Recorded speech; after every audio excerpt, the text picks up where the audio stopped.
respond to your criticism as openly as it comes. So I see brands all the time, especially like in your ads and things like that. When people are criticizing you, I didn't get my package, I didn't get my shipping information, your customer service isn't responding, you're deleting it, but you're deleting it thinking that you saw it first. You didn't see it first.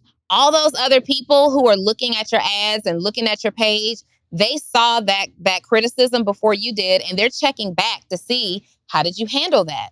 Because people will actually respect you for acknowledging that, yep, we made a mistake. Here's the resolution for it, right? So definitely respond to your criticism. Now, there's a fine line between people just expressing criticism because they're kind of at their wits' end. Understand this, when people come to your social media page to criticize you after they've paid you money, it's usually because they had an issue, a difficult time reaching you via email or whatever support channels they put out.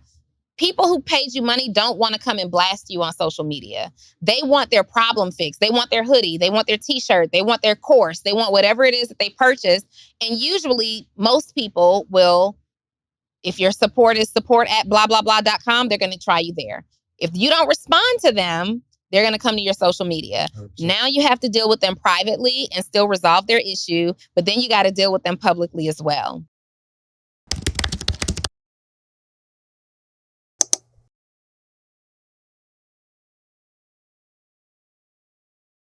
Welcome to another edition of the Social Proof Podcast. Me and Donni are here, and I just don't like the way Donnie's talking to my team right now. So, why would you throw me under the bus right in the middle of the episode? Hi, you guys. My name is Donni, and I am dressed for a podcast that talks about success, abundance, and entrepreneurship. Or David is dressed for a Spirit Airlines flight. How are you? This is a family reunion outfit you got going on. Yours? Right, yours. You definitely look like backyard cookout. It's just, it's a not culture. What is it? What is it? What is the difference? Not cultural difference. Fly, not fly. It's different eras that we're coming from. Okay, I cannot. Different eras. What era was you? How old are you? 37, 36, 37. You're not 36. Anyway, let's jump into entrepreneurship. You're a few years older than me, younger than me, but you look 10. So anyway. That's good news. We're going to get into some entrepreneurship topic with my salt and pepper partner over here. How was your week? It was amazing, man. We're not going to get into that, but I know you're excited. I am. Okay. For a couple of reasons. I had a really good week. So a bunch of traveling. I don't like leaving my my family for too long like that, but it's, it was like pretty much 4 days. But we went to LA and went to a school and talked to some kids, and we're actually going to fly them out to Miami. Yeah, so we're going to fly them out to Miami because those kids, like growing up in LA, a viable option for growing up is like, I can go get a job, I can join a gang, I can go to college. Okay. These are like in the options. But a lot of the kids, they never, ever really, they never leave their backyard pretty much. You know what I mean? So I want to take them into another environment where they get to see people who have more options. Yeah. They just got to see something else. I can see that because it's also really expensive to travel in and out of LA. Yeah. So I can see if you're growing up in the community and you already are struggling to take care of yourself, it's really difficult to get out of the city. Yeah, man. So we're going to do it. Here's my struggle, though. I want to do it because I want to do it. And I'm like, you know what? I'm just going to do it and not put it on Instagram because I'm not doing it for that. But then I thought to myself, it's dope promotion for the conference. 2, it might inspire some other people to do some stuff like that. Yeah. So I love when people share what they do behind the scenes, like the whole running behind the scenes if it's on. Well, it's behind the scenes. It's like something that you don't listen. I don't care if you're doing it for Instagram or if you're doing it just out of the kindness of your heart. The fact of the matter is, regardless of the motivation for why you did it, you just help somebody else. But the corniest thing any human being can do is give to the homeless and say, yo, bro, hit the camera real quick. Well, it is corny. It is corny, but I think that we live in such a selfish world right now that it's cool to see other people having acts of kindness or displaying acts of kindness. I think there's a fine line. Like, definitely, let's go out and feed a whole bunch of homeless people and get it on camera. I personally value people's privacy. So when you put the camera way up in a homeless person's face and they clearly look uncomfortable in the video and they're literally hurting on camera, I think it's really selfish to post that. Maybe you could even put something over their face to kind of blur it out. But I do believe, I know for me, every time I see someone do an act of kindness, I'm reminded, let me go out. When's the last time? I'm checking myself. When's the last time I actually did something? So I see both sides of it. Some people be mad corny, but other people really just be living their life. Yeah. I think maybe you got to announce it that, at the end, you say something to the effect of, all right, today is the day we do some random acts of kindness. I'm going to go first. I'm going to, record myself paying for the food for the person that's in front of me in line or something like that. Yeah. And say, I want you to do it too, versus just had to do it. Oh, I just had to bless single mothers. You know what I'm saying? It's hard. Yeah, that's different. That's different. So you don't want to put this on Instagram, but it's totally fine. We just talked about it on Social Proof Podcast, a much larger platform. I'm gonna put it up. But only because I think we just need to have more people do it. But I will make sure that's the call to action. But anyway, we do that. I think it would be really dope if you encouraged some of your friends to sponsor a child's flight. Right. Yeah. To come out. And it doesn't have to just be from LA. It would be really cool. It would be really cool if people picked a kid or two from their hometown, especially those of us who made it out of a neighborhood or a community, pick somebody and sponsor them and introduce them. The platforms, it's really important that the shows and the events and conferences that we're putting on right now are not just for us. And sometimes I feel like, especially here in Atlanta, I go to so many events that the event just might have been for us who have already reached a certain level of success. It's more of a show and it's more of I got this and I did this. And it's a lot of that. And it doesn't usually feel like it's for the people who need it. Sure. Yeah. And the new, I don't know if it's a new thing, but last few years, people are setting up nonprofits, not to have a nonprofit, but as kind of like a tax shelter. Yeah. And I'm guilty. Mm-hmm. Don't judge me with your looks. You know what I mean? She looked up like, I do want to do things with the kids. And my track record shows we've been going to schools for years, just talking to kids. We're not asking school for no money and all that kind of stuff. But the reason people do things nowadays are always in question to me. Mm-hmm.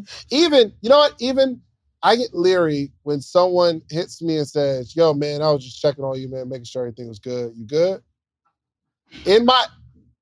I know it has to be genuine because I do it sometimes. I just be thinking about somebody. I'm like, yo, me and my boy. But I know for the most part, it's a setup for something else. Another call is coming in a couple of days. Yo, I meant to ask you, what's the next available spot you got on the podcast? I'll be there next week. Exactly. Can I tell you what's happening? This is a judge-free zone, right? It's not a judge. I remember it was somebody I needed something from, and this has happened a few times to me. Something I needed something from somebody, but then I thought I'm about to call, but I'm like, dang, I ain't talked to this person forever. So I called, like, yo, man, just checking on you, man. You everything good? You straight? All right, man. You was on my heart. And then I didn't ask for what I wanted to ask for. I actually never got around to asking for the thing because I forgot. But the reason I called the person is because I don't like the way y'all looking at me. It's crazy. I'm trying to open up and be honest. But that's what I'm saying. I get leery of the calls too. So that brings me to this thing. So what's the statute of limitations for being able to ask for a favor? So, for example, in 2020, into 2020, I have a friend, an entrepreneur who wanted to start. They were tired of being in the business that they're in because it requires a lot of their direct time. And they're like, yo, I want to do this other thing, right? They wanted this product line. And he and I established this relationship of, if you kind of put me and my partner on how to do this, I got you on something that you need from me. And it was a service that I could absolutely use, right? And so I remember doing like 3 or 4 calls with this person and really laying out this business model and coaching calls, and got on a call with him and his business partner and just really laying out like, y'all should do this, this, this, this, and this. And this person, what they do, they ended up getting really busy and they couldn't do any of those things. But that doesn't mean that I still didn't give you the play. Y'all didn't do it. But I gave you the play. So fast forward to about a month ago, I now need that thing that you said you would give me. And I hit that person up and I'm like, hey, I need this thing. And they were like, all right, bet, I got you. And they do it and they send it to me with an invoice, a full price invoice. And did you remind them? I didn't. You must have forgot. I didn't know. I sat with the invoice for like 2 weeks. Like, I don't know how I feel about this, because I know it's been 2 years, but we kind of had this thing where if I put you onto this and give you these calls and do X, Y, and Z, like, you got me when I need something in this line, and then I cash in on it. And you sent me a full price invoice, like not even a discount. And their invoice, what they charge for their service, is less than half of what I charged for mine. So it just wasn't cool. I ended up, so that person continued to follow up and stuff. And I still love them to this day. I just really felt it always brings me back to stick to the script. Yeah. Everybody gets an invoice. Friends, family, whoever, everybody gets an invoice, because you will give and you will give and you will give and you will put people on and then turn around and it's like they forgot. And I know if I say something, they're going to be like, oh man, you should have just said something. No. Maybe they forgot. How could you? How couldn't they? It's 2 years. It doesn't matter. That doesn't matter. Like, I spent. It does. No. It's been 2 years, but the time that we spent, like, having these conversations back and forth and me really kind of giving dope ideas about where you could go, you don't forget that. You don't forget that at all. And so anyway, I ended up paying the invoice. It's very possible that I would have forgotten it. I ended up paying the invoice. And the way that I even asked for it, I'm like, yo, I need that thing. Oh yeah, I got you. And then didn't even quote me the price in advance. Like, it was like, yeah, I got you. And then, you like this? Yep, invoice. What? Are they right or wrong, though? What do y'all think? Somebody, please come to the chair. I need to know. Oh, and my thing is, my objective is to do things for people. And I talked about it before. I do things because I'm doing something. I do not expect to be paid back. Absolutely. I do those same things. Unless there's an agreement. Like, I'm going to give you $1,000. You give me my $1,000 back by this date. Yeah. But there wasn't, that was kind of a loose, and there's no, it was not. Like, it was, I need this. This is a direction. Like, I'm really struggling in this area. If you help me here, then I will do this thing. So they have a list of services. If you need this, this, or this, I'll do that for you in exchange for this. That's a clear cut and dry agreement. Yeah. I mean, I don't do invoices like that. It's just, I do them because I'm doing them, because there's been so many people who have disappointed me. Mm-hmm. There's been I feel like I do a lot for people, and I'm not the person people think of to do something for me. You know what I mean? I don't have a whole lot of, like, what happened?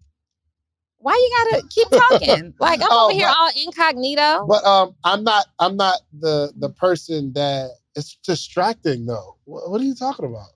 You want to just say it? I was trying to tell him to come adjust the camera. Oh. I mean, can we have a professional? Like, why?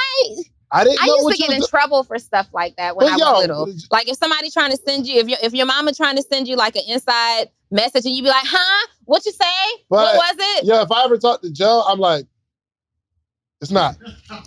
Well, because he's not paying attention. Oh man. Anyway, We're gonna what? So I typically. Oh, but anyway, let me No. I typically just do stuff when I agree to do it. I don't do it with any expectations of you doing something back, right? But number one, in that particular situation, we had an agreement. Like we said what it was. But number two, even though I do things all the time without any expectation, I cannot lie and say that it doesn't bother me a little bit that when I come to you for something, it's by the book. This is my fee. It's this. I'm like, I get it. Yeah, I do things without any expectation, but sometimes you want people to do stuff for you too without any expectation. Maybe my challenge is, and this is maybe it's a toxic trait or something, I don't know. I don't expect necessarily the best out of people. And maybe it's from my experiences that anytime I trusted someone to be what I felt they should have been, I've always gotten disappointed. So now there's like a tension between me and the person because I expected them to be a specific type of person. Yeah. And they're not that type of person. So when I do things for people, it's not for a remember this. Make sure you get me taken care of. I really expect people to be funny acting. Yo, my man Words, he hit me one day and said, like I hit him for something. And I was like, some opportunity, like, yo, you want to do this or whatever? He's like, yeah, cool. He's like, yo, bro, I'm just still waiting for you to do something funny, man. He said, you ain't been funny acting yet. I'm still waiting for it to come. That's what Word said? That's what Word said. Because I'm always gonna, like, if I see somebody that I can put in a position, I just do it. Like, it's not like I'm looking for something. Yeah. That's just the person that I try to be. But I honestly don't expect a lot out of other humans. Yeah, I get it. I don't want to walk around expecting the worst out of everybody. It's trust issues, right? Yeah, that's definitely trust issues. Yeah. And then one could be like when you trust people right out of the gate, that's naivety. Either way, whatever. The word is naive. But when you put it in, go ahead. Try to educate you. Okay. So I just feel like people should be more of their word because I can never take my coaching back from you. I can't be like, oh, you sent me an invoice, not giving me back my coaching. Anyway, let's see. What's up? What up? What's up? Sean Bennett, CEO of Sean on Instagram, TikTok, everywhere. Can you hear him? Oh, can you hear? I can hear him a little bit. It's a strain. Okay. Talk with authority, young man. All right. Let me restart. All right. No, just go. All right. Bet. So from my perspective of it, I mean, so there was communication though. So I feel like when there is communication, then it should be, the expectation should be equal on both sides. But if you are giving just to give, then there shouldn't be like an expectation because again, you're giving just to give. But in your case, you talk to him and communicate like, hey, I'll do this for you. You got, what I'm saying? We could do this together. We can help each other grow. That was the conversation. I've had that conversation before too. So when you do that and he didn't uphold on his end, then you know that character. Because when it is said, it was on his end because you did communicate that. That's super loose though. And it was 2 years ago. It wasn't like, yo, I'm going to need this. So as soon as I need it, you going to take care of me, right? It was though. I didn't. What I got from them, I didn't need at that time. I already had those things in place. Right. So in the person's mind, they're just it's all good. No, it's not. They might have forgotten. It's not a direct thing. It's usually indirect because you usually not like, all right, I'll give you this and you give me this. It's like Donnie's not like putting it down like, all right, I'm going to need you, so make sure you remember this. You're still there though, like indirectly. I wasn't, but it's still, you know what I mean. You still do what you say you're going to do. Listen, if I was going to teach you how to make $1 million, would you give me 10,000? Like if I had a course teach you how to make $1 million a year positive, you're going to make $1 million. Would you give me 10,000? Of course you would. It's no brainer, right? So in a calendar year, we make 7 figures with the podcast. But there's 21 things that I extracted from that you're going to need to launch your podcast. But I only got time to give you 3 right now. One is you need a distribution platform. The distribution platform is what you upload your podcast to. That platform sends it to Spotify, Apple, Google Play, so that your supporters can actually listen to your podcast. You're also going to need a microphone. You need a really good microphone so it's crispy audio. And 3, you need an income strategy. This is not necessarily a hobby, unless you're going to make it a hobby. But I can teach you how I made the 7 figures with these 21 things. Now, the good news is you don't have to give me 10,000.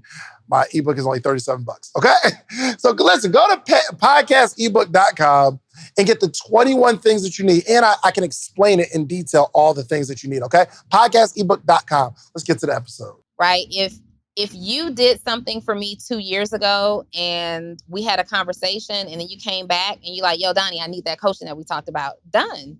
I'm not sending you an invoice because it was 2 years ago. Now, if you're asking me for something outside of the scope of what we discussed, then yeah, that comes with an invoice. But this is true. That's not what happened. Oh, good point into entrepreneurship. You didn't ask about one thing. I don't care about it. Okay. I was just like, how was your week? Keep it moving. Yeah, because I didn't even finish my week. Keep that energy. No. Okay, how was your week? Keep that energy. You got something to say?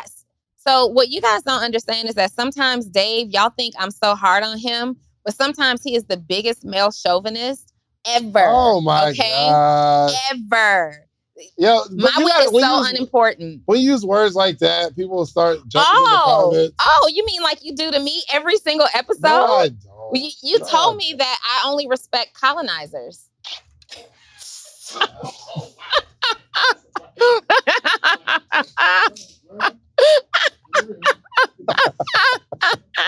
Okay, I did say that. Yeah, you did say that. Okay, go ahead. How was your week though? It was good. What else happened, Donni?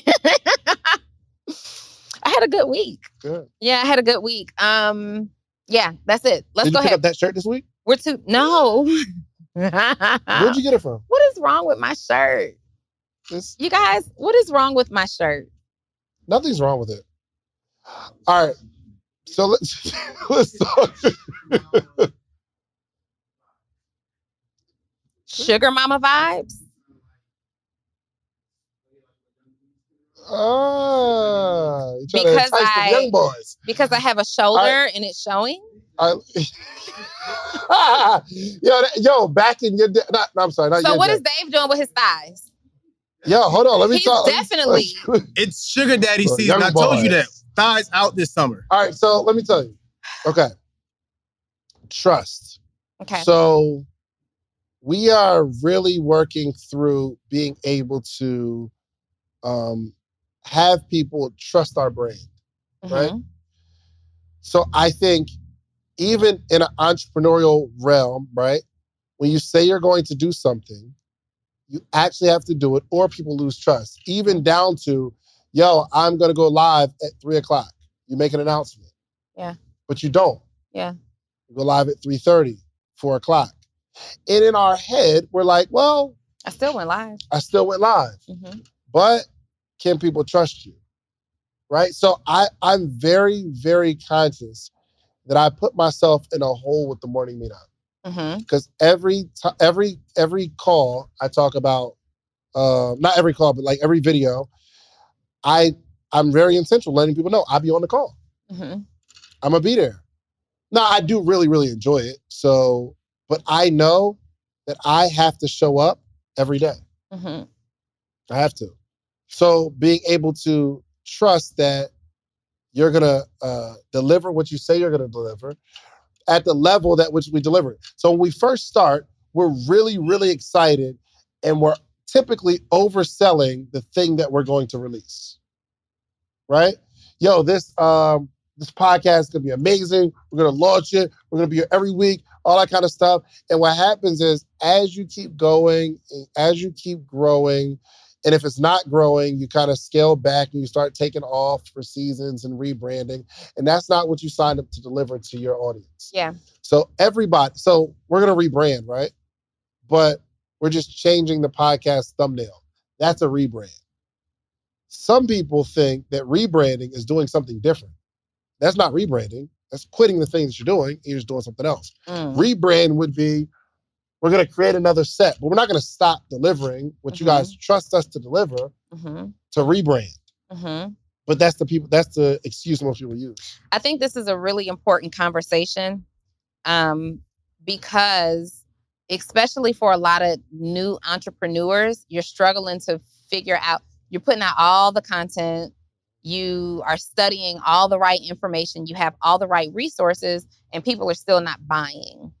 And sometimes it comes down to brand trust, right?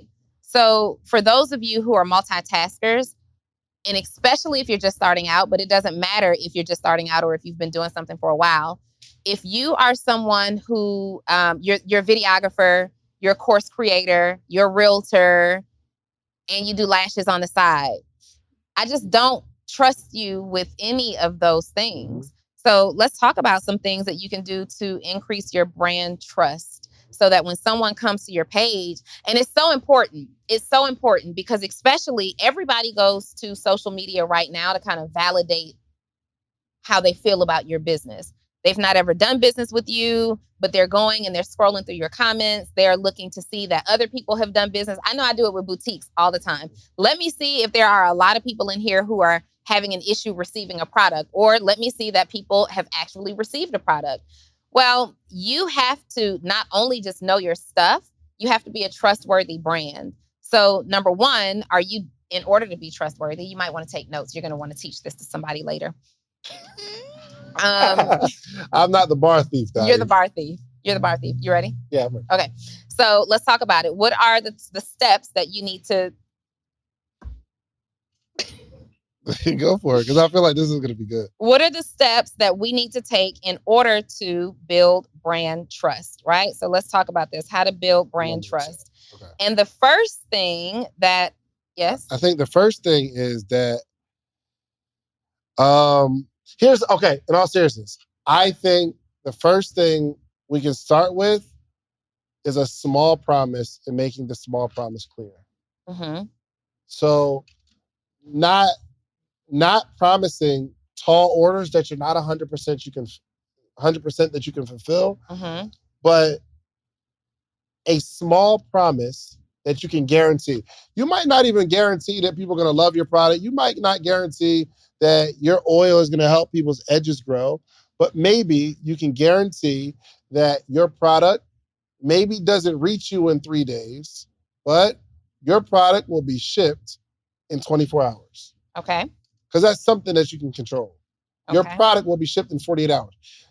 Side note, my brand, I believe in terms of like our shipping, this might kill us, but I don't think people can trust us yet. Right, Joe? Because honestly, we don't have a strong shipping system. Am I right, Joe? Nope. Way to throw Joe under the bus. And I can admit it. That's something that like I've say it again? Yeah, it could be poor leadership. Or, okay, now we gotta get into it. When Joe first came on, let me tell you. Okay, guys, we're gonna get back to how to build brand trust, but let's go off on this tangent. Back to building the brand. So when Joe first came on, he had a job. Yes. And he said, Dave, let me do the shipping. Okay. That wasn't a part of the main job? That was not a part of the main job. You asked me, could I do it for you? I said, yes, here's the price. Okay. Let's just say that's true. Did I pay the price? Yes. Let's say that's true. So the first job, like as you're trying to exit your job, is the shipping. Right. Of products and services, correct? Correct. Of products. That's yes? Correct. Yes. Main job, yes? Yes. Okay. So then he comes back with another proposal. It says, I think it was like the recording of the podcast, right? Yep. Mm-hmm. That was the second job he signed up for. He asked for some extra money. Did I pay it? Yeah. Gave it to him. Mm-hmm. But then and then I hired somebody to come in to be the operations. And I think they started with the apparel to make sure your job was like in sync and in line. So they come here, they count everything. He says he needs a storage. We get the storage unit. We put everything in the storage unit and we're good. Yes? Yep. Correct. So I'm not responsible for the clothing at this point. And because I'm the owner of the company, I am responsible. Mm-hmm. But the trust has been broken because... I fumbled the ball. Huh? I fumbled. What? I fumbled. He just said it was poor leadership. Now, it's on me because I haven't been like focused on apparel. So I'm not focused on making sure Joe does the job. That, by the way, he's getting paid for it. But he says it's poor leadership. Well, I wasn't gonna say it. I wasn't even going there, but that kind of triggered me. Okay, so let's talk about this brand trust. Thank you, because it just keeps falling more and more and more. Y'all see his shorts? Look at those shorts. Who wears short shorts? Oh no, backwards. Sorry. All right, go ahead. You're so professional. Okay, all right.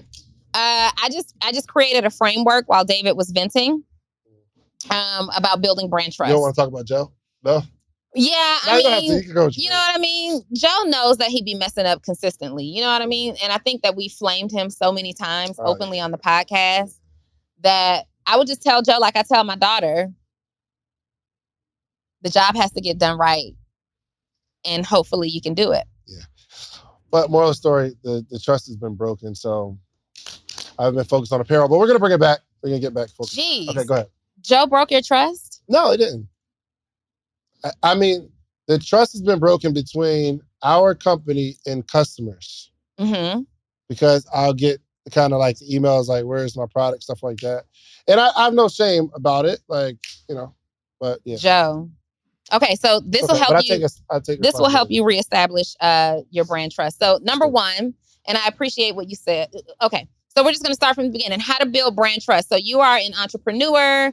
You maybe have made some mistakes in your business, or you're having trouble with people, trusting you. Like you're telling people, I can help you make $1 million. Nobody knows you. You've done it 3 or 4 times, but nobody knows you. I don't trust you. I'm not paying you to coach me or do anything. Number one, make small, achievable promises. Something that Dave just said, make small, achievable promises. So instead of you coming out the gate as an unknown business or brand or entrepreneur and saying, I'm going to help you achieve the biggest goal possible, let's start with a few small, achievable promises that you can go out right away and help people accomplish. And then next, that brings me to be transparent. So communicate your mission transparently and authentically. Let people, because we deal a lot with personal brands, people whose likeness matters in terms of building their business, let people get a glimpse of you, that you're a real person. So, when you go to somebody's social media page and you don't see anything but a bunch of memes or a bunch of shirts, you're kind of like, I don't know, because that's really easy for fraud and bots to duplicate. But show just a little bit of your own life. Show a little bit of your behind the scenes. Let us see you interact with your friends. Let us see you interact with your family. You don't have to put your whole life on social media, but you do need to show that you're a real person. You have anything for that? I think that's important. Just like right here, I think people will give you more grace if you don't try to create this perception that you're perfect. Yeah. People will give you more grace. But when you claim to be that guy or claim to be that girl, I'm a boss and all that kind of stuff. Oh, really? Really? My package is 3 days late. Oh, I didn't get the email of the tracking information. You feel me? Yeah. So so even I absolutely love Lauryn Hill.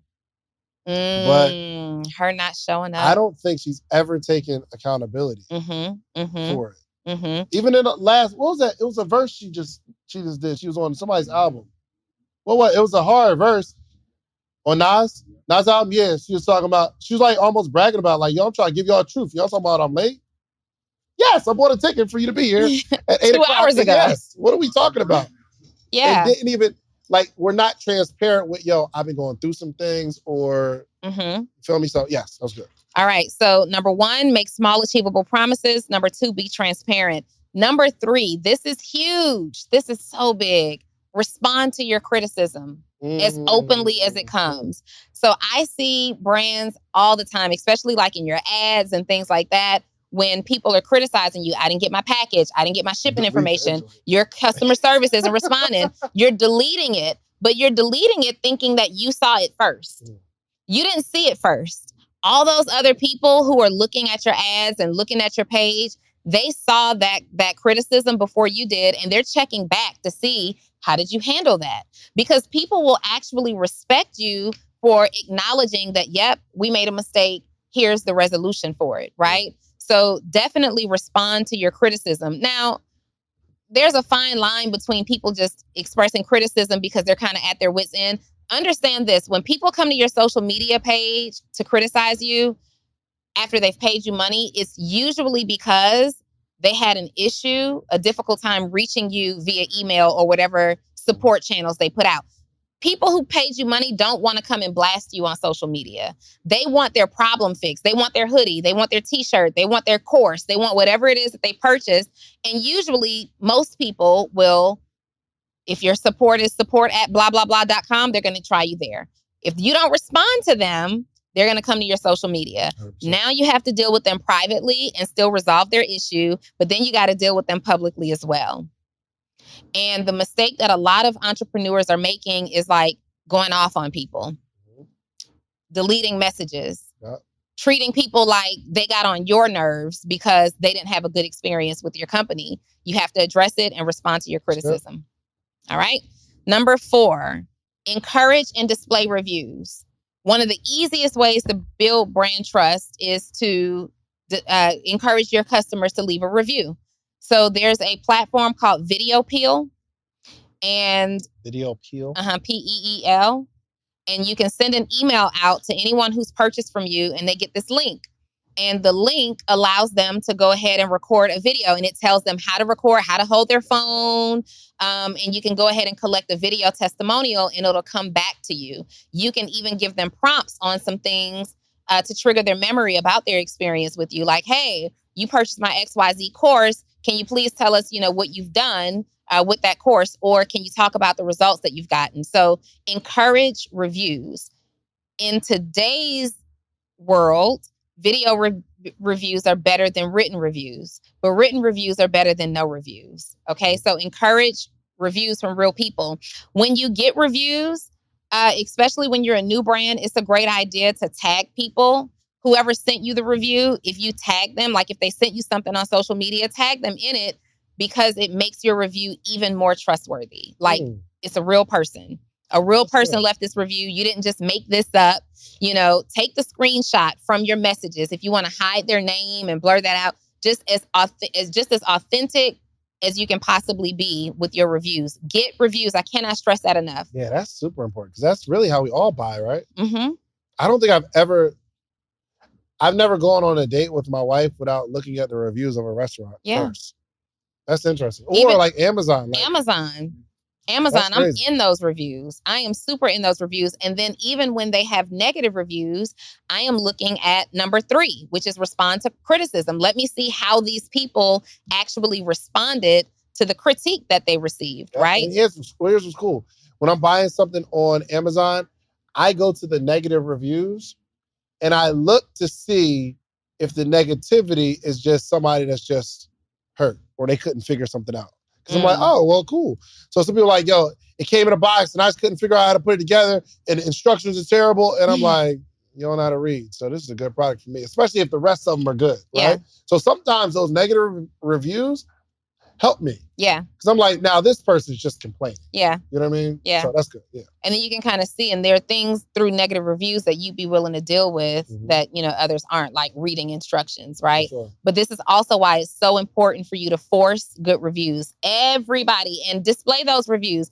I don't care if you're a brand new business and you only have 3 reviews. Show those 3 reviews over and over and over again. Make it a story post. Make it a carousel post. Make it a reel. Make it you talking about one in real time on a reel. Oh, look at this review. Let's review it. Do a green screen with it and talk about this and talk about what the scenario was with that customer. Share those same dang on reviews over and over and over again. McDonald's consistently shows you the same burger and fries. Yo, you know what? This like reminds me of an idea that I had, but I never executed it. But it's a really good idea. So what I wanted to do was review my own podcast. Like I wanted to make a video of recapping what was talked about. Maybe it could be the same length, just discussing with other people, bringing people in. Because I think that creates more engagement and conversation around the topic. I just haven't pulled the trigger yet, but I think that will be awesome. Or maybe hire somebody to review the episode and then still put it up on the channel. I want to invite you to pick my brain. Mine too. Mine too. Yours too? Mine too. Yours too. I can Okay, pick you my brain. guys. We are so excited because we just dropped our newest podcast series called the Brain Picker Podcast. David. Oh, it's going down. You get to pick our brain. You have a business idea, a concept. You're stuck. You can't get off the ground. You need the advice of seasoned, experienced entrepreneurs. Not only entrepreneurs that are practitioners, but we got a lot of people that we've been coaching all over the last decade. All over the globe. They got receipts. Not just that, you never know where your next investor might be hanging out. And the word on the street is we got all the connections. That's a big fact. We got all the connections. So if you want to sit down with us and pick our brains in front of our audience, and we're letting you pick our brains, we won't even talk bad about you for doing it in front of our audience, bringing your business maximum exposure. Find the link somewhere around here, wherever you see it. It's there. And apply right now to pick our brain. Let's go. Let's go. Let's get it. Let's get it. Well, not from a critical standpoint, but from just reviewing what was talked about in that person's experience. So let's say, for instance, after this episode is done, Cincy does a video and says, yo, Social Proof Podcast, they talked about this and this, how I felt, and they talked about that and this, how I felt. That particular video will give more context to the conversation, driving more traffic, and it's more content being delivered. And I think it becomes its own Cliff Notes. You know what I mean? Like, some people don't read any whole books. They only read the review. And if you can find somebody like swaggy and somebody that's like understands how to communicate an idea, I think that'd be a cool joint. And you're like doubling up on content. I love it. Dang, that's a good idea. That is a really good idea. I gotta do it. Okay. You gonna do it? That's a good idea, right? Really all right.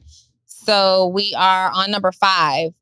Number 5, offer loyalty programs. Offer loyalty programs. So loyalty programs in your business could be a number of things. If you refer somebody, you get this. And then you actually give that thing to them, and that helps to build trust. Loyalty programs could be, if you shop with me so many times, I'm going to incentivize you and give you this reward. That is a huge, huge, huge thing to do when you're building customer loyalty, because you're encouraging them to come back to you. Hey, we've had a great experience. Based on this experience, I want to offer you some sort of a loyalty program for you to come back and have another great experience. And statistics say that people who do business with you based on a loyalty program refer you to more people than people who don't do business with you through a loyalty program.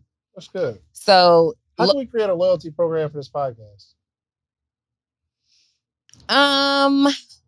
We can create a loyalty program. First of all, we got to decide what it would be, but we could create a loyalty program for shares, for reviews for the podcast. We could create a loyalty program for people who bring guests into the studio. Let me tell you, let me talk to you about podcasters real quick. So, you know, the podcast ranking, right? Mm-hmm. It's based on a few factors. They didn't like really release like all the factors, but it's not necessarily about like all the stars and stuff. But one of the factors is the amount of time someone's listening. Mm-hmm. The amount of time. So somebody, dang, I forgot my man's name, and I would shout him out. I just forgot. But he said what he'll do is he'll create like some sort of giveaway, but it's based on something that was talked about in the podcast. So you literally have to watch the whole joint.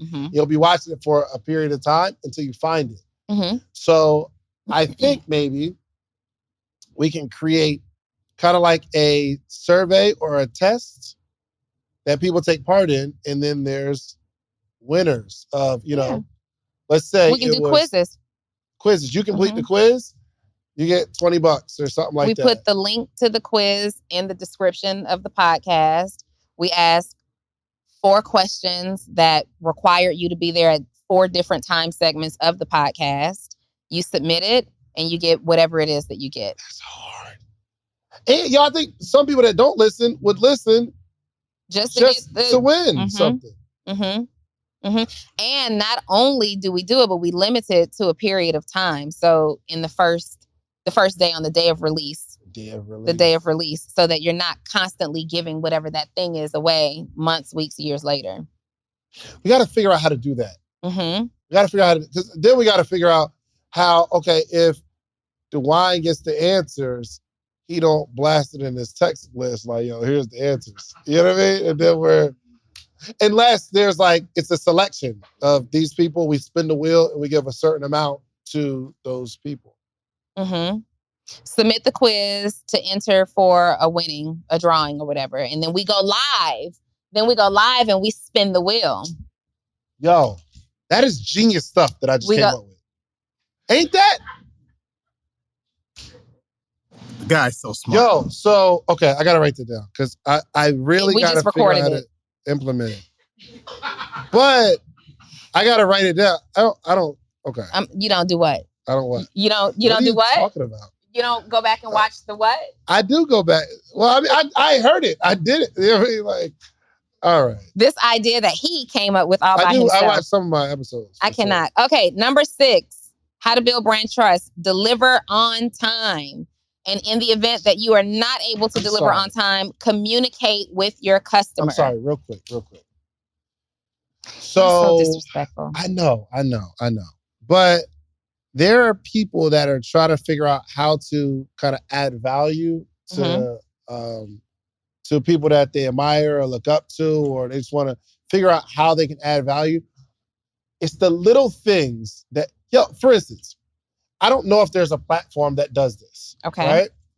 But if somebody took this and says, I am the person that facilitates this idea, I created some sort of system where, I have somebody that goes through, we take the questions, we administer it, we spin the wheel and we do the giveaway. And that is one of the things that drives traffic to a podcast. And they're the facilitator of that. That is a business concept where you can add value to a whole industry where it's not at. So like some of us have ideas, but we don't think that is our gift. Yeah. Somebody's gift might be actually watching me say the idea and then implement the idea. It is a gift to be able to implement on a concept. And if somebody says, and I'm hoping that somebody comes to me one day and says, yo, that thing you was talking about, I could do that for you. And I'm even hoping that they come to you and say, hey, that thing that you and Donni created a framework for, I put something together. I just hope that sometimes people recognize that all ideas aren't yours. But that one was. No, but... Are you kidding me? Was that just 100% his idea? Was that a collaborator? You know how somebody give an idea and you're like, yo, I got it. And they kind of repeat. Raise your hand if Dave created that idea all by himself. Thank you. Team Shorts. Team Shorts does not count. For the record, guy, 1, 2, 3, 4, 5, 6, 7, 8, 9, 10, 11, 12. There's 12 people in the studio. 1 person raised their hand. All right, next. My bad. I'm sorry if you did contribute. I really don't remember it. But if you did, I apologize. Nah, it's crazy. I don't. Yo, I can own up to it. Every single idea. Every single idea suddenly becomes Dave's idea. He called, yo, Donni, I got a such and such, and then I'll finish it off or I'll give some input and then it's launched. It's his idea. Yo, DeWine, I did a training on her call for her. Like it was like a mastermind call. I did a framework and I drew out like this graph. I ripped the whole thing off. But I told him I was talking doing about the graph and everything. I was talking about every point. She took the whole presentation. The whole training off. That's what we do. That is what we do. So, however, I never said it was my idea. You didn't come on the call. Okay, hey guys, I got this from David. So no, but I also didn't say, hey guys, this is my original framework. Anyway, stay focused. Okay, next, deliver on time. So deliver on time, Joe. Deliver on time, Joe. Yeah. And that's internally and externally. So delivering on time is really, really important. And when I say internally and externally, I'm talking about both your team who works for your brand. That could be you. And deadlines that you're putting on yourself, things that you say that you're going to do. Dave had to hold me to another level of delivering on time, meaning showing up on time for the podcast, right? I would mosey in kind of late. And then that would cause Dave to start doing some other stuff and, mine somewhere else because he couldn't trust that I would be on time. That's right. Then we created a challenge that said, hey, here's the consequence if you're not on time. Now we don't have an issue with not being on time. Dave knows that even if it's right on the nose, I'm going to be on time now, right? For the podcast, yes. You still broke a little trust. Like if we're going to meet somewhere I trust the fact that Donnie's going to be a little late. Dave is never on time when we're meeting. I'm always on time. You are never on time when we're meeting somewhere. I'm always on time, all the time for the most part. David is never on time. But only because I know I am a stickler for time. I am just... Not when we're meeting for like lunch. I'm always on time. No, you're never on time. Name a time you were waiting on me. Not the bank. Because you thought we said we were going to meet earlier. So look, I like we were supposed to meet at, let's just say 3:00. No, let's say like 3:00. So Donnie thought we were supposed to meet at 2:30. So I get there at 2:45. And she's like, see, I've been waiting. I said, what time did you get here? She said, earlier to you. She actually got there like 2:40. That is not the truth. But she was only there early because she thought we were supposed to be there at an earlier time, but she was still late for the time that she thought she was supposed to be there. But she thought it was okay because I wasn't there. For entertainment purposes, I'm going to let him tell that version of the story. However, you are often late for just one-off meetings, for sure. We're breaking And the agenda is never upheld. We're supposed to meet for lunch to like talk business and lay out this new offer. David immediately like wants to go to Gucci. Now, Dottie, whose idea typically is that? Yours. Okay, I'll take it. Yours. But we just never... We can't trust each other to talk about business when we get together to talk about business. We need a chaperone to make sure we talk about business. Absolutely. Yeah, my wife had to come one time. Yes. And that was the most productive meeting we ever had. Yo, Dre and the baby were there at one lunch meeting, and that was the most productive. That was probably the only meeting that we finished the agenda from start to finish. All right, Dre, come with us more times. All right, so deliver on time. Delivering on time internally and externally. And in the event, because things happen in your business, if you can't, it's literally just communication. The worst thing that you could do is have your customer have to follow up with you for something that you said you were going to do, right? So beat them to the punch.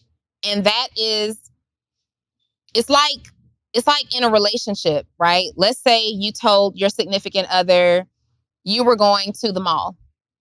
And they get a call from a friend just like, oh yeah, I just saw your boo at dinner. Oh, really? Now I'm having some trust issues because you said you were at the mall, but you were at dinner? Tell me more. Versus you on the way to dinner calling and saying, hey, I know I said I was going to be at the mall. I'm about to pick up something to eat. Would you like something? Now when that significant other is seen at dinner, it's like, oh yeah, I already knew about that. You totally trust the situation. It's the same exact thing for your customers. Yo, you know what's crazy? What if the restaurant was in the mall though? Nah, it's like a long story. I'm gonna try to make sure. Another build your trust is not to try to rationalize a sneaky situation. A sneaky situation. Oh, I decided to get something. Yeah. Shopping and eating are not the same. Yeah. Multi-purpose space. But just say I can't trust you. Okay. Do you have any more of this framework? Yeah, one more. Let's do it. Okay, last one that I have. Are you?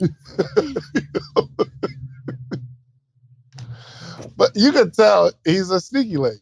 You are a sneaky link. For sure, a sneaky link.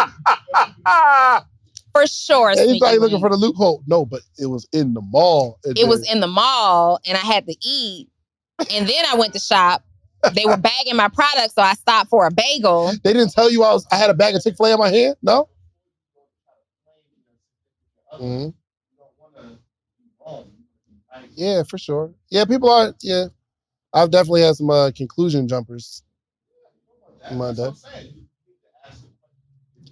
I mean, we could just avoid all of this by having open, upfront conversation. Let's get the last one because we're gonna need you on the mic. We're gonna need you on the mic. Yeah.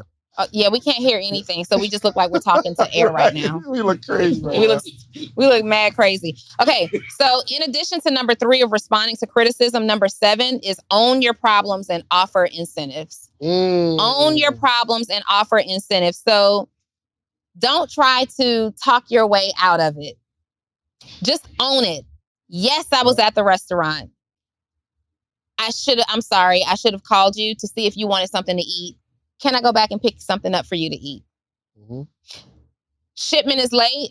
We're so sorry that your order 2476 for 3 jogging suits did not arrive. I'm taking personal ownership of this problem, and I'm going to throw in an extra t-shirt for you. Yep. I think the same thing happened with Corey and Justin with Support Black College, and they behind the scenes they were like, I was talking to Corey. He was telling me all the stuff that was going on, all the stuff that actually happened that was completely out of their control. But he didn't try to put it on the person who messed up the process. Yo, have you ever gone into a company, whether it's a bank or your apartment community? I know I used to work in property management, and this will happen often. People will walk into our office, and let's just say they're looking for renewal paperwork or something, right? I want to renew my lease, and they're coming in and saying, hey, I talked to such and such about renewing my lease. I still haven't received it. And that person that they're talking to will say, Donni didn't send you your lease? Oh my God, I didn't know anything about it. Let me just throw in your team under the bus. When someone has a problem, the customer doesn't need to know how unstable the inner workings of the organization actually is. When a customer comes to you with a problem, whether you're in the billing department, the fulfillment department, the customer service department, that problem is yours. You own it in that moment. For sure. You own it, and you offer incentives. To the business owner, this is why it's going to be so important to have your SOPs in place, right? So if a customer has this type of an issue, your customer service team, your billing team, whoever intercepts that issue needs to know what their boundaries and their guidelines are in order to resolve an issue. So if someone calls and they're rightfully irate, it's been 2 months, they still hadn't gotten their packages, in your SOPs, you need to identify how we resolve an issue like this so that the customer doesn't have to be called back or put on hold or, delayed any further. We can resolve their issue right now. That is going to make me trust you as a brand more than I'll call you back, or that's not my department. I cannot stand it. That's not my department person. Yeah, an apology goes a long way. And an apology goes a long way. Nobody's perfect, man. Nobody's perfect. Nobody's company is perfect. But an apology goes a long way. And I think Walmart got it right where they'll take back anything. Yeah. They'll take back anything. They'll put it back on the floor too, though. I'm talking about you can half eat some cookies and then bring it back. That is a fact. This may be sick. And they're like, yo. Publix will too. I got you. Yeah. Right? But that's why that's why they are who they are. Because they're saying, yo, you can trust that if you don't have a bad experience, even if you're like one of those people who are just having a rough time in life and you're just trying to get over, because we all have these customers that just try to get over. Yeah. I will make sure that I'll let you get over on me based on my policy so that the people who are genuinely having an issue, it's a seamless process. I have a number 8. Let's do it. Hire well. So you just made me think of something when you said Walmart. But how the heck you do that? You just made me think of something when you said Walmart would take anything back. So I am in Victoria's Secret in Atlantic Station maybe a year or so ago. And I'm shopping, and they were doing like their panty sale where, they have the carousel of panties and you can get all the panties. And I'm picking up everything in my size because there's like this sale and it's slim pickings and everybody is in there. And I get to the counter, like I have touched these panties, and I get to the counter and I'm giving the woman the panties, and they have body fluid in the inside of them. No way. Panties have been worn. And the young lady at the register, when I showed that to her, she instantly said, I am sick of them not checking this stuff before they put the inventory on the floor. Oh, I'm sorry. Is this a recurring issue? So now I have not been able to go back to any Victoria's Secret. If my panties don't come, I have to order them now. They have to come in plastic. I can no longer go in that store and just pick up open undergarments off the floor because, number one, this should not have happened. Okay, number one. So that tells me that somebody either returned garments and that hire didn't check the garments to make sure that they had not been worn, or somebody tried on garments, undergarments, and whoever put them back on the floor didn't check to make sure they were still. So you have to hire well. Like, you want people to have as much integrity in your brand as you do. My head is crazy right now. Yeah, it was so nasty. It was the nastiest thing, and it was traumatizing. Like, I can't just go and pick up, we've been doing this for years. Target, Victoria's Secret, wherever. Now I spend a little bit more money and shop at like Fenty, maybe even Victoria's Secret, warehouse or whatever, but I haven't been able to go to Victoria's Secret for any reason at all as a result of that. Shout out to Victoria's Secret. Yeah, hire think, better. Yeah, that customer service is important, man. I would take people who understand how to communicate with people over someone that's just really good at what they do. Some people are really, really good, and you just can't. They don't talk to people well, right? Mm-hmm. People will be turned off just by like how you're rubbing them the wrong way. Yeah, you're really good. You know your stuff, but you're not a nice person to do business with. Absolutely. Yeah. This is a good episode. This was a good episode. Anybody have any questions? Anybody struggling to build a trustworthy brand? Well, let's do this. We got some stuff to do today. So we got some stuff next to do. Week. Yeah. We'll talk about it. We do? All right, this episode is sponsored by The Morning Meetup. The Morning Meetup. Oh, I just got it. Organization that gathers every day. The only organization that gathers every single day for entrepreneurs. And we're not doing a dollar trial no more. I'm over. I think we put in enough work. We have enough testimonials. And we offer too much value for the whole dollar trial thing. And I realized that I was hurting people with a dollar trial because now they can't commit to a community. Like, you're just putting your toe in. Like, I want you to jump in. Like, we have enough content out in social media land where you can trust that this $79 investment, or it's like 60% off for the year now, that you are going to get value, because I am fulfilling my promise. We're at 95. I would have to say 94, 95% of the calls throughout the year I'm on. 95% for the year. Let me tell you guys, let me highlight another lesson of mind your own business and don't do what other people are doing just because it looks good. Is this a part of my ad? What you're saying? Yeah, I'm just going to interrupt it real quick. Okay. Like you do me so often. They're going to help sell me some sign-ups? No. So for years, you can come back to it. For years, I told Dave, this dollar trial business is trash. Stop doing it. Like, it's ridiculous. People just need, it doesn't even cost that much, right? In terms of the value, in exchange for the value that people are getting, don't do the dollar trial. And he's like, yeah. And he ran this dollar trial for a few years. Well, I have a membership group, Post to Paid, and at the end of last year, I'm looking at Dave and he's like, these numbers, they're going. And one thing that I didn't consider is that my group was a year old. He's had a group for a few years, but all I see is the numbers, and they're driving. And so I said, you know what? I am going to give $1 incentive. Why? Because I'm watching his business. My eyes are minding his business, and I'm looking at his total numbers, and I'm comparing his chapter 5 to my chapter 1. That is a lesson. And let me tell you something about these dollar trial people. I have never had so many chargebacks in my whole entire life. Okay? I have never had so many freaking chargebacks. They will take those 7 days. They will participate and engage in my group. And then they're going to charge back $1. Yep. Anyway, so the morning meetup deserved more than a dollar trial. And I'm so glad that you made the change. And the objective is to protect the people in the community against people who are not investors in themselves.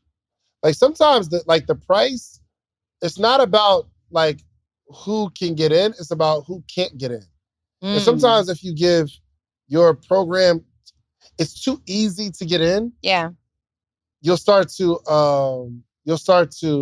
like poison the community because you got these people that are not supposed to be in here anyway. Oh. However, I wish we could talk about it. However, it worked for us for a while. Yeah. Only because I think we have a really unique program. Mm-hmm. So it works. It works. It's just, we're out of that. So themorningmeetup.com. Y'all got the app? Give that. Okay. The app is fire. Go to The Morning Meetup on any app store or just go to themorningmeetup.com and enroll. I'm not going to say the price right now because I think we're going to raise the price a little bit. But go to themorningmeetup.com. Not a whole lot, but we got to raise up a little bit. And keeping in step with inflation. So enroll. Donni.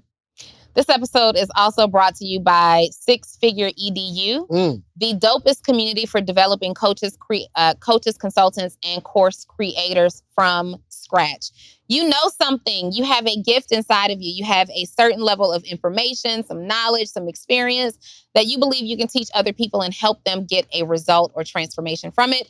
I help to pull those ideas out of you and develop you fully from scratch as your own six-figure coach, consultant, or course creator. You can get more information for that at sixfigureedu.com. That's the word six, S-I-X, figureedu.com. And did you know, David? I didn't know. That there are entrepreneurs who struggle to create content. What? That is engaging and that converts from followers That's real. to purchasers. Tell me more, Donni. I actually put a solution in place for this. It's called Post to Paid. Tell me more. Where I will literally send 3 text messages a day directly to your phone. No. Yes. No. Yes. 3? Telling you 3. I've seen 1 before, 2 maybe, 3. 3 directly to your phone? Yes. I will send you 3 text messages every single day of exactly what to post word for word so that you can post interesting, engaging, and converting content to your social media page every single day. And the coolest thing about it is that you're not restricted to one platform. You can turn these post prompts into an email. You can turn these post prompts into a reel. Wow. You can turn these post prompts into a tweet. Amazing. All for $37 a month. Tell me how to sign up. All you got to do is text the words Post to Paid to 404-737-2767. Do you think they got that? Can you tell me the number one more time? 404-737-2767. The words Post to Paid. I'm going to go sign up today. Right now.